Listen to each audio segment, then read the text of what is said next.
안녕하세요. 네, 책 읽어주는 공쌤입니다. 네, 오늘의 주제는 돈벌이를 위한 비즈니스 컨셉에 대해서 취향을 설계하는 곳 처타야라는 책을 읽고 느낀 시사점을 찾아 여러분들에게 설명해 드리고자 합니다. 돈벌이가 되는 사업을 하기 위해서 우리는 어떻게 해야 되는지 그 키워드와 대안을 중심으로 살펴보도록 하겠습니다. 첫째, 나의 필요가 아닌 고객의 필요에 초점을 맞추라는 것입니다. 비즈니스 기획의 핵심은 내가 무엇을 할 것인가를 먼저 생각하고 기획을 하게 되는데, 그러지 말고 고객이 무엇을 필요로 하는가에 대한 질문에 스스로 자문자답을 해보라는 것입니다. 즉, 시설을 만들어 놓고 손님을 기다릴 것이 아니라 이런 게 생기면은 반드시 손님이 온다, 또 와도 손해보지 않는다, 또는 아니 오지 않으면 오히려 손해가 된다고 생각할 정도가 되어야 합니다. 결국 내가 아닌 고객의 필요가 무엇인지를 먼저 찾아내고 그 고객의 필요에 맞추기 위해서 내가 무엇을 해야 할 것인지를 차후에 기획하라는 이야기입니다. 둘째, 생각이나 아이디어가 좋은지 나쁜지 머리로만 생각하지 말고 체험이나 사례를 기준으로 판단하라는 것입니다. 그 시설이 좋고 나쁨을 머리로 생각하는 것이 아니라 본인이 체험한 것이나 또는 다른 사람이 성공적으로 체험한 사례를 제안하라는 것인데, 마스다 무네야키는 이를 생활 제안이라는 개념을 사용하고 있습니다. 그가 사업체를 성공 반열에 올리는 데 기여를 해온 요소이기도 하죠. 머리로 생각하는 것은 상상의 나래를 펼치는 것이기 때문에 이상적인 그림을 그릴 수밖에 없습니다. 그래서 추상적인 기획이 될 가능성이 높다는 이야기입니다. 체험을 한 내용이나 사례를 이야기하라고 하는 것은 누군가가 한번 해본 것이기 때문에 현실에서의 구체성이 이미 증명되었고, 그래서 진가를 발휘한다는 것입니다.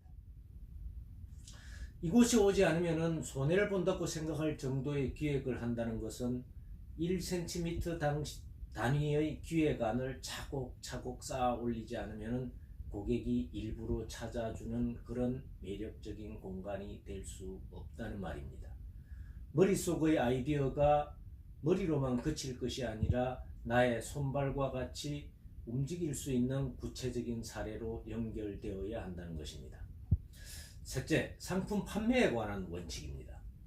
기업이라면 물건을 판매해야만 생존할 수 있다면 어떤 수단을 써서라도 물건을 팔아야 하죠. 그러나 처타야 기업의 CEO는 이러한 원칙을 거부하고 있습니다. 역발상을 한 거죠.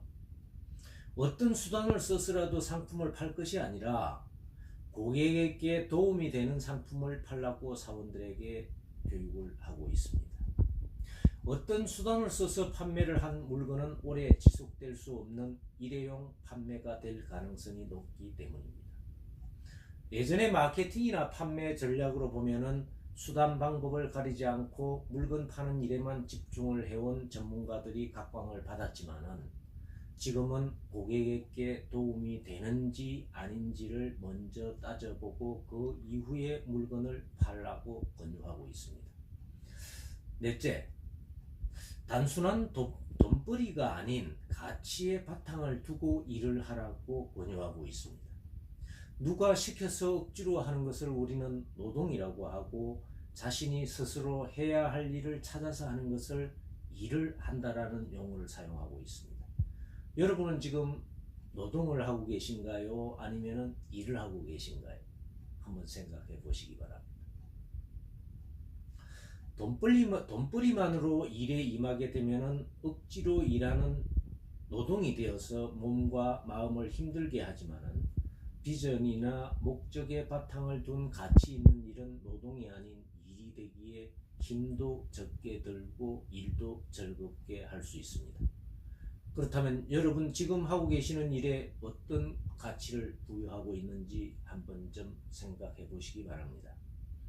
예를 들면 지금 인기를 끌고 있는 에어비앤비의 비즈니스 모델은 그저 단순히 방을 빌려주는 그런 컨셉이 아니라 게스트에 대한 집주인의 환대, 즉 게스트와의 커뮤니케이션을 창조한다는 가치를 가지고 출발한 것입니다.